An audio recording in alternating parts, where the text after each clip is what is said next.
রমজান হলো ইমানদারের আমল এবং ইবাদতের বসন্তকাল। বছরের 11 মাস আমাদের যে ইবাদত বন্দেগীতে ত্রুটি থাকে, বিচ্যুতি থাকে, যে পরিমাণ ঘাটতি থাকে, সে সকল ত্রুটি, বিচ্যুতি এবং ঘাটতিগুলো পূরণ করার এক সুবর্ণ সুযোগের নাম হলো রমজান মাস।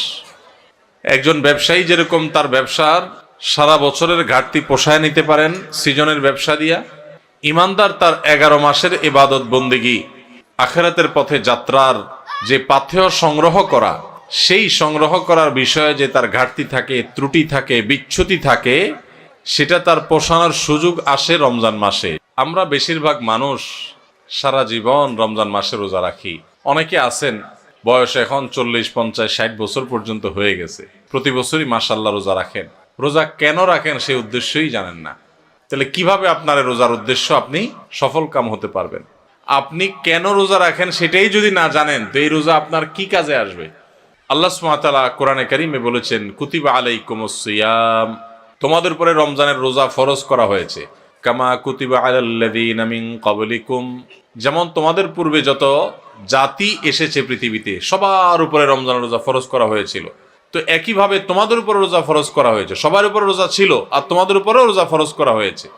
তো রোজা কেন ফরজ করা হয়েছে? লাআল্লাকুম তাত্তাকুন, আশা করা যায় এই সম্ভাবনা তৈরি হবে যে রোজা রাখলে তোমরা তাকওয়া অর্জন করতে পারবা, মুত্তাকি হতে পারবা। তাকওয়া অর্জন করা আর মুত্তাকি হওয়ার মানে হলো আল্লাহর ভয় থেকে, আল্লাহর প্রতি শ্রদ্ধা থেকে, আল্লাহর সকল আদেশ নিষেধগুলো মেনে চলা, এর নাম হলো তাকওয়া। তাকওয়া হলো কি? আল্লাহর ভয়ে, যে আল্লাহর সামনে দাঁড়াতে হবে, আল্লাহর সমস্ত আদেশ নিষেধ আমাকে মেনে চলতে হবে, সেই চেতনা থেকে আল্লাহর সমস্ত আদেশ, সকল নিষেধগুলো থেকে বেঁচে থাকা, সকল আদেশগুলো মেনে চলা আর সকল নিষেধ থেকে বেঁচে থাকা, এর নাম কি? তাকওয়া। রমজানে আমরা রোজা রাখি মূলত এই তাকওয়া অর্জন করার জন্য। তাকওয়া শিখায় আমাদেরকে রোজা। এখন প্রশ্ন উঠতে পারে যে রমজানের রোজা কিভাবে আমাদেরকে তাকওয়া শিখায়? রোজার একটা নিকটবর্তী উদ্দেশ্য আছে, আরেকটা আছে দূরবর্তী উদ্দেশ্য। আমরা অনেক কাজ করি যে কাজগুলোর একটা প্রাথমিক উদ্দেশ্য থাকে, আরেকটা থাকে চূড়ান্ত উদ্দেশ্য। যেমন আপনি এখান থেকে রিকশায় উঠেছেন, রিকশায় উঠে আপনি মেইন রোডে যাবেন, বাড্ডা যাবেন, আফতাবনগর গেইটে যাবেন, রিকশায় উঠেছেন।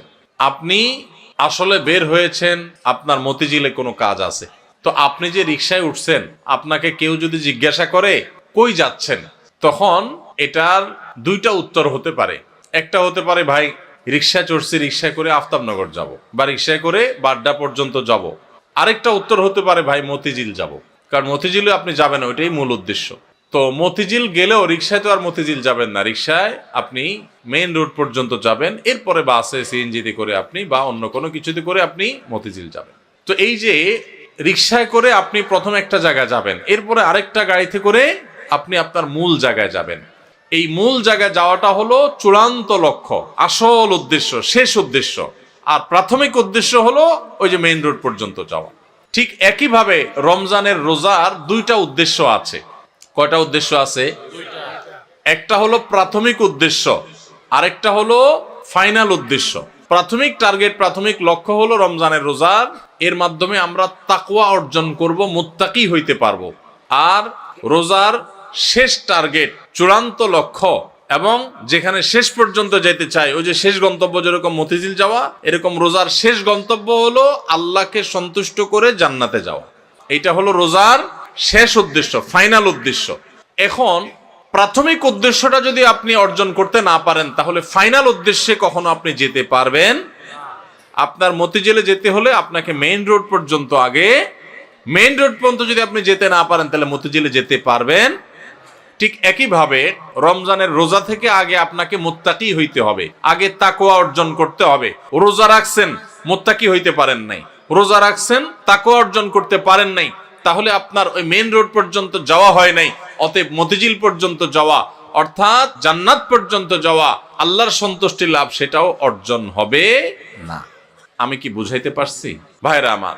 তাহলে এই যে রমজান আসছে, রোজা আসছে, প্রতি বছরই তো আমরা আলহামদুলিল্লাহ বেশিরভাগ মানুষই তো রোজা রাখি।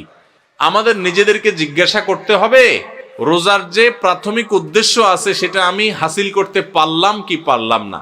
যদি আমি রোজার প্রাথমিক উদ্দেশ্য হাসিল করতে না পারি, তাহলে রোজার আসল উদ্দেশ্য যে আল্লাহকে খুশি করে জান্নাতে যাওয়া, সেটা কোনোদিনই অর্জন হবে না।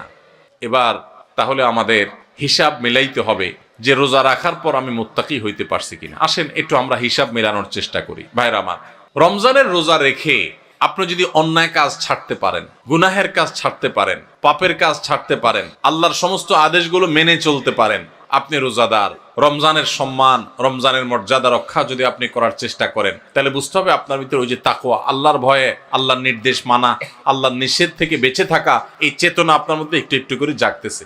এরপরে পুরো মাস রোজা থাকার পর রমজান শেষে যদি আপনার কাছে মনে হয় যে আপনি মাশাআল্লাহ কিছু গুনাহ ত্যাগ করতে পারছেন, আপনি আগে ধূমপান করতেন, আপনি রমজান মাসে যেহেতু রোজার দিনে সারাদিন আপনি ধূমপান করতে পারেন না, আবার রাতে 6-7 ঘন্টা ঘুমায় থাকেন, 1 ঘন্টা তারাবিতে চলে যায়, তাইলে গড়ে 19-20 ঘন্টা বা 17-18 ঘন্টা, 19 ঘন্টা 20 ঘন্টা আপনি এঙ্গেজ থাকেন, চাইলেও ধূমপান করার সুযোগ নেই, তাহলে আর বাকি থাকে 4 ঘন্টা 24 ঘন্টার মধ্যে। তাহলে রমজান মাসে আপনি যদি এই 4টা ঘন্টা কষ্ট করে জিম খিসি থাকতে পারেন, তাহলে 1 মাসেই আপনি চাইলে এই বদভ্যাস ত্যাগ করতে পারেন।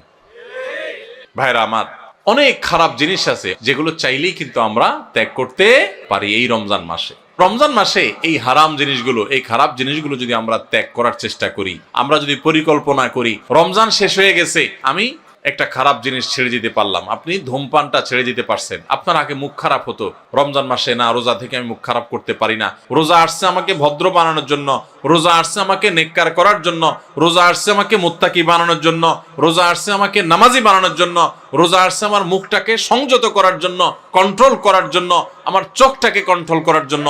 আমি হারাম জিনিস দেখবো না, খারাপ জিনিস দেখবো না। রোজা আসছে আমাকে ট্রেনিং দেওয়ার জন্য।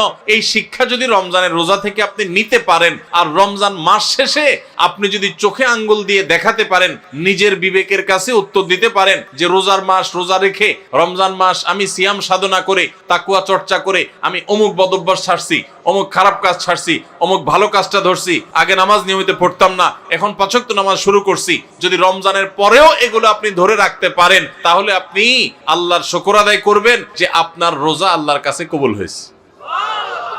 এবং কবুল হয়েছে দেখে আল্লাহ আপনাকে রোজার মাধ্যমে ভালো কাজ করার তৌফিক দিচ্ছেন, খারাপ কাজ থেকে বাঁচার তৌফিক দিচ্ছেন।